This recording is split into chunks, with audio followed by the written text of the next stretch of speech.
In this video, I'm going to teach you how to sync the footage from your camera to the audio produced in your DAW. So let's get into it. 1, 2, 3. And that's how you sync video and audio. Until next time.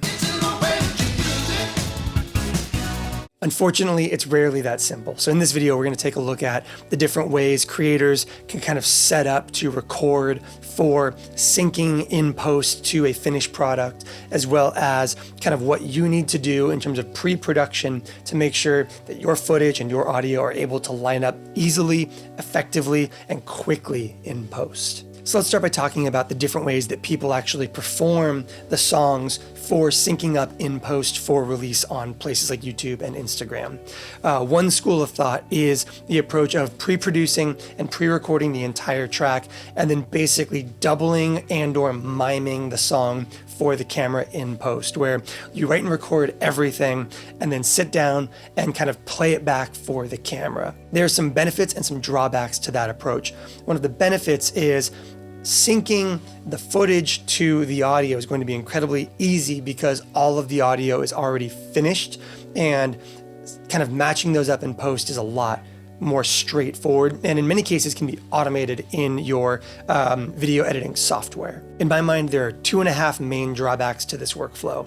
Drawback number 1 is, in my opinion, is a more time committed version of the workflow, because you have to record everything, mix it, everything, then go back, make sure you know it all, sometimes relearning some of it, and then re-perform everything for the camera afterwards. That is a longer workflow than just recording the live takes as you kind of work through your process. Drawback number 2 is going to be sometimes those playback takes just aren't going to look fully convincing to the recorded audio, whether it's discrepancies in the way you do vibrato on your left hand, or just kind of like if there are improvised sections, it can be very difficult to kind of relearn and get those exactly right to be a convincing doubled performance. And I did say 2.5. I would say the half one is there are maybe people in your audience who will be put off by a clearly not authentic take. I don't consider this to be an issue because you wrote and performed and tracked the part initially. It is your music that you wrote and performed. You are just making a music video for it at that point, as opposed to a live performance of it. I don't have an issue with that. Some people might, so we're giving it a half point there. And from there are a couple ways to kind of work around some of those drawbacks. I talked to a couple other creators that I'm friendly with online about their workflows for this, and I talked to Clayton King, who is a phenomenal, absolutely monstrous guitar player, both here on YouTube and over on Instagram. I'll link him down below. You should check him out. And his workflow is because he double tracks basically all of his guitar parts, he will pre-track and pre-write all of his parts and do one pass of it in the box, and then go back and do all of his doubles live for the camera. That has the benefit of having kind of polished audio as well as an authentic live take on camera for every single piece you are seeing. I think it's a great workflow. I do also think it's one of the most time-consuming versions of this potentially. I don't know how long it takes him to put this together, but in my mind, that feels like a very, very time-invested version of putting this together. Although, if you watch his stuff, it might be some of the best executed video and audio on the platform I've ever seen. So his try-hard version might be the best version. The other main workflow here is going to be recording every single take live as you put the song together. This is the workflow that I engage with about 90% of the time that I'm making content for this channel. And I'm going to talk about the positives and the drawbacks of that one because I know them very, very intimately.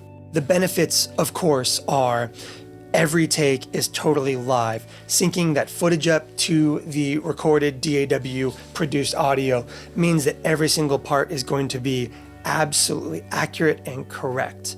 It's also a great workflow if you are somebody who does a lot of improvised embellishments or solos, somebody who doesn't track the same part the same way twice. This is a problem that I very much have. I find myself making small changes every single pass. And when it comes to more solo-y stuff, I never write and learn guitar solos. Everything is pretty much completely made up on every single pass. And so if I do a solo in one of the songs on this channel, and I track that solo 4 times, those are 4 completely different solos. And going back and trying to double that for the camera would basically be nearly impossible for how I write and perform music.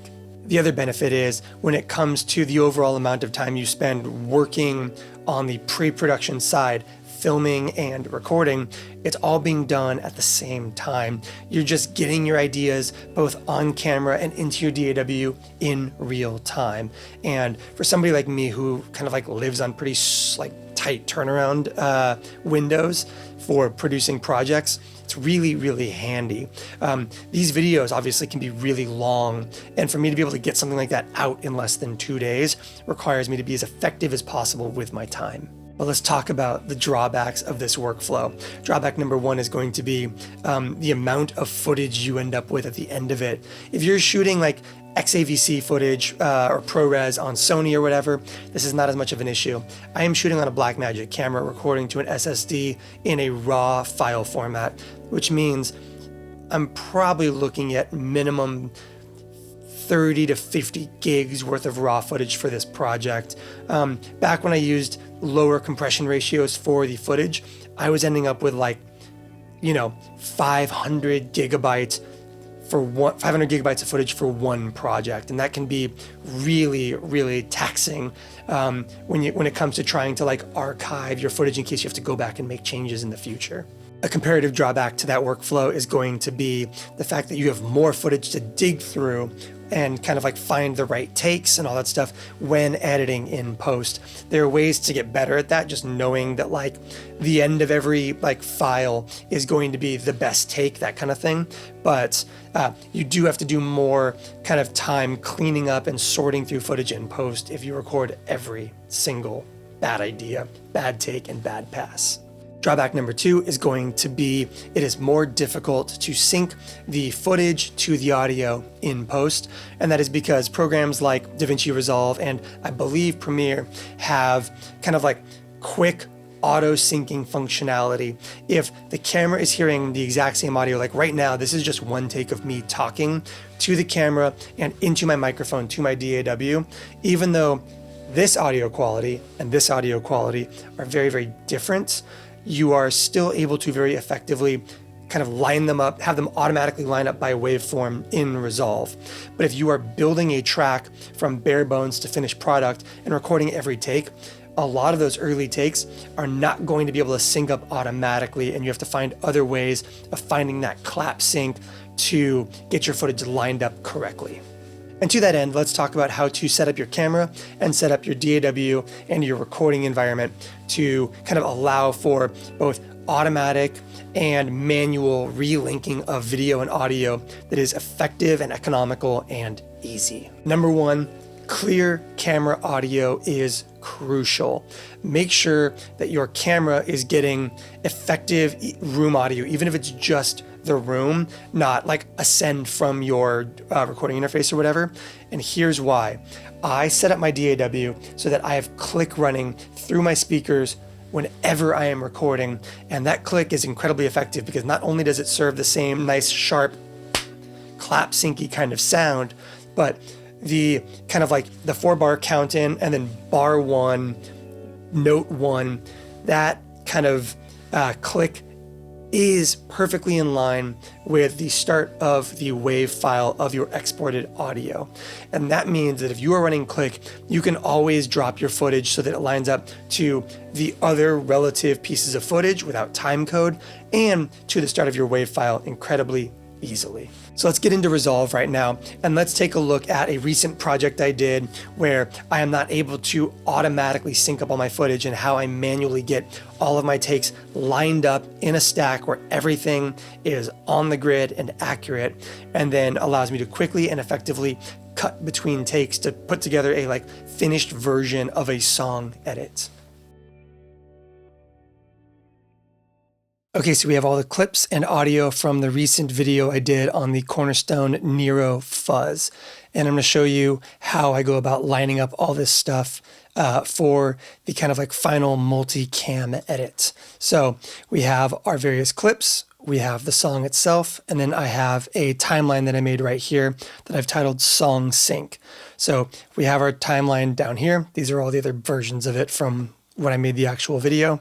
But here we have an empty timeline. So we're going to start off by dropping the song itself in the timeline.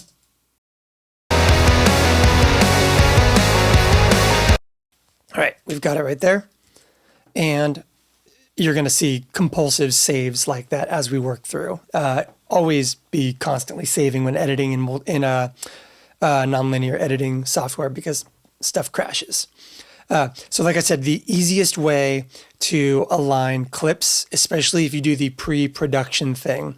So if you've got the entire song pre-written and everything, you can basically let's grab our bass track. Just lay it over with the audio, select all of it, go to auto align clips based on waveform. And as you can see, it automatically lined it up and we can hear it. We'll mute the live audio.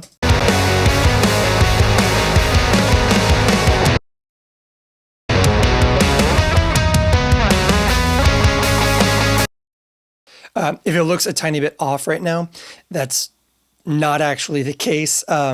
Sometimes Resolve just kind of plays back slightly out of sync. I'm not sure why. It drives me crazy, but I do know that it is, in fact, synced up correctly. Let's unlink that. Let's delete that audio and bring that down to layer number 1. The way that I will link things typically, especially when that's not going to work, like let's go to our first track right here. You can see we've already done some work over here, but we bring this kind of pre-portioned out section of audio. As you can hear, if we play this back, the camera audio will sound like this.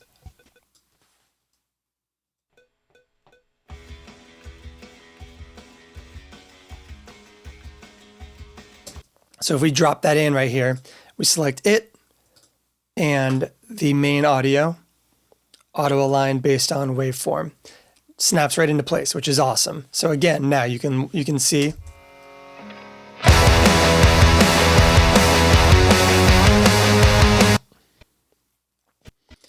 Let's go ahead and grab this guitar part right here.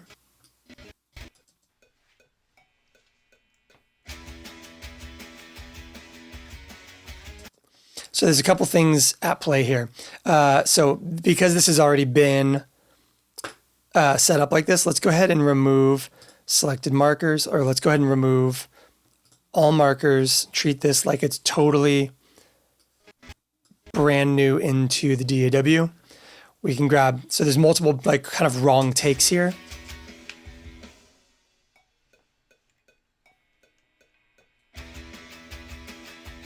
I'm a terrible guitar player, don't worry about it. So we grab this giant file here. It's going to be longer than the video itself, as you can see. And if we grab this, let's move all of this out a ways just to give it a fighting chance at lining up correctly. And then grab that and our audio. Auto align clips based on waveform. And it grabs it. Let's grab our next file. Again, let's remove our markers. Let's treat it like it's totally brand new audio. Oh, and let's go ahead and grab both of these, unlink the clips, delete the old audio, because we really don't need that camera audio at all. At least in my workflow, I never make use of it in any capacity. So we're seeing a lot of success in these lineups right now. These are obviously grabbing. You can see it's close to exactly on right there.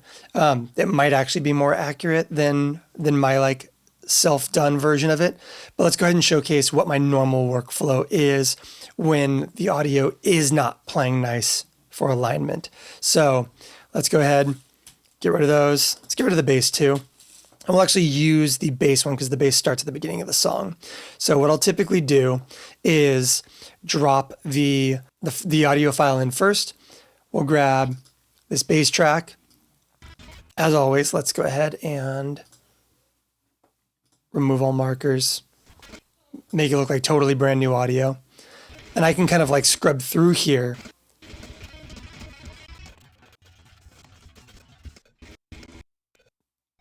and go, okay, starting a new take right here.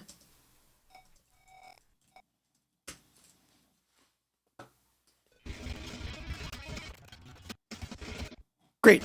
That's the one take. And what's really helpful about that is I will typically stop recording after I feel like I've got the right take for that pass, and then I'll stop recording so it's a new file. So a good workflow is cut after a good take, so you always know the last start of a recording is the right one for your final. And so what I will do now is this.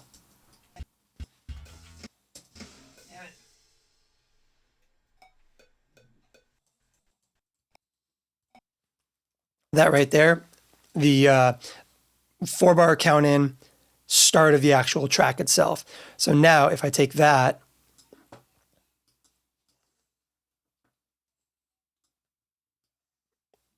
and drop it on the footage right here, I can just align that wave file to that marker number 2 right here. And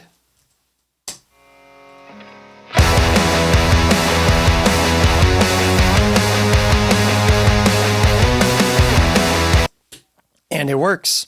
And so the nice thing is this distance from this 4-bar distance in the timeline right here will be accurate for all of these. So if I grab this guy, as you can see, we've already got our in and our 4-bar right there. Same thing.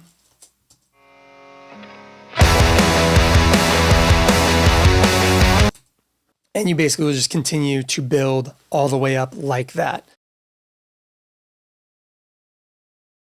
Yep, let's grab this one. Same thing, grab it, select the audio. And here we go. So as you can see right here, it's not gonna line up, which is unfortunate. So what we do in this instance is what I will do is find,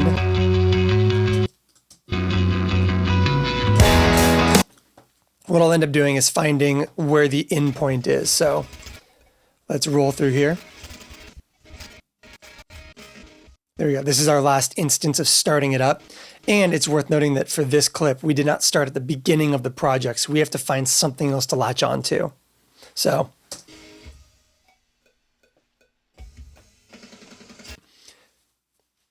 obviously the easiest thing here is going to be the first hit in that snare roll.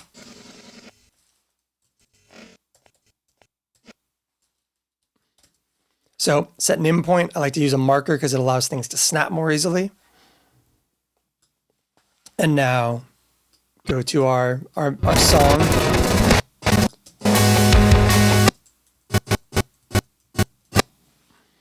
There's that snare hit from the start of the roll. I'll drop a marker in the song itself. And then just align those two clips together. And now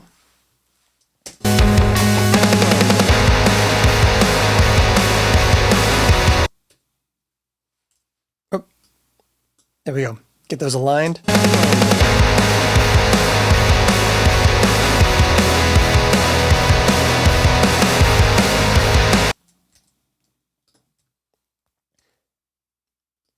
And I find that to be the most effective way to kind of find those lineup moments when you are not starting from the beginning of the track. Because if you're going to do multiple takes working through your different parts, and there's a chance that you're gonna like flub the part a couple of times, sitting for the like dead roll of the first minute and a half of a song can be really exhausting. And so just knowing that there's something in your track that you can grab onto as you're kind of like transient that you can hit for your alignment is very, very useful if the system's not going to align it for you. We have somewhere over here in our kind of broader thing, we have what I always call song safety as a timeline.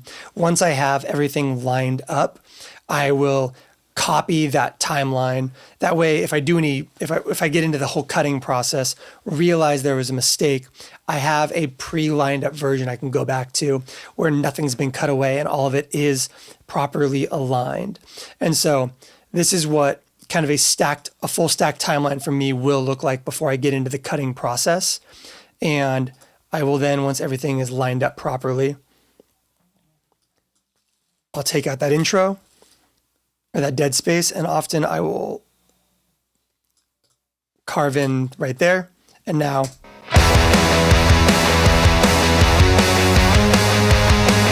and you can start cutting away.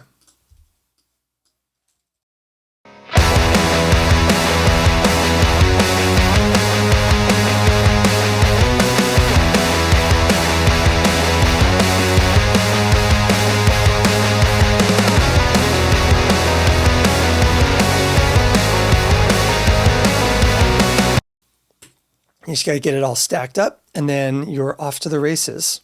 And but also, like I said, the benefit of this kind of like properly set up timeline, once you have all of your footage stacked up properly and everything, a really handy reason to do this song safety timeline thing is also because obviously you can go in, do your final edit with all of your stuff, including like a flattened out version with all the cuts, as you can see.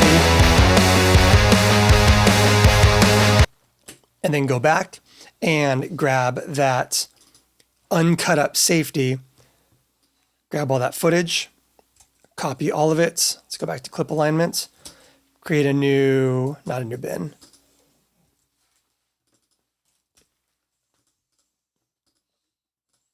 Create a new timeline, call it vertical reel for Instagram, format it at 1080 vertical resolution, create, copy all of that footage straight in, already lined up, already aligned, and then all you have to do is go in, resize everything for that kind of like vertical resolution thing.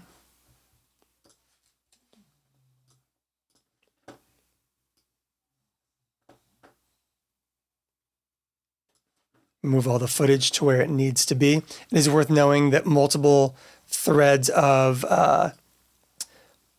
4K footage at the same time will cause a little bit more lag depending on your computer when you do playback, but just like that, you've got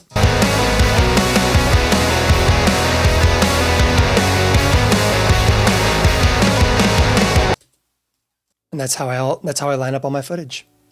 Now, you may be in a position where you can't listen to live click through your speakers. Maybe you are recording a live amplifier in the room, and that click is going to totally mess with the kind of microphone sitting in front of your cabinet. Or maybe you're in an environment where you are recording with headphones for whatever reason.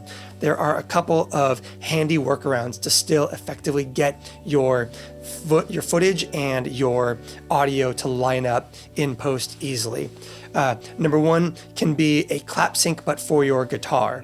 If you're recording with a microphone, it's as easy as just going and facing that microphone, doing another clap sync at the top, and just letting it pick up kind of on your 57 or whatever. Another effective way, especially if you're recording direct but silently, is to hit dead strings at the top of the project, so you have something that your camera is catching onto as well as something that is catching in your DAW. The problem there can be if you are running long delay or reverb trails, then you have to let all that die down before the performance can begin. So my recommendation in these situations, and something that I find to be a very effective workflow, is to position your camera strategically so that it can see the screen behind you with your DAW playing back right now. You can see my VU meters right there in the corner bouncing as I talk, but if I turn on click,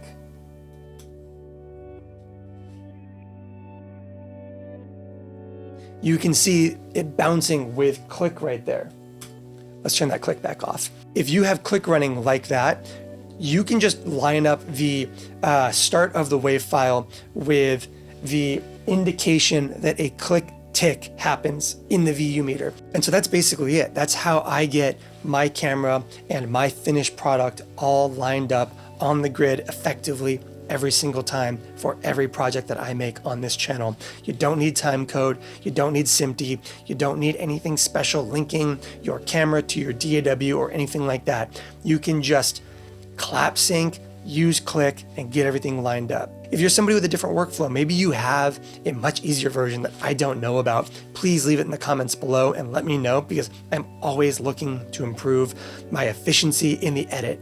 And if this was something that helped you, maybe got you moving down the road of being able to put your best foot forward on the internet as well, please let me know if this was helpful, and if you would like to see more videos like this in the future. But until next time, thanks for watching.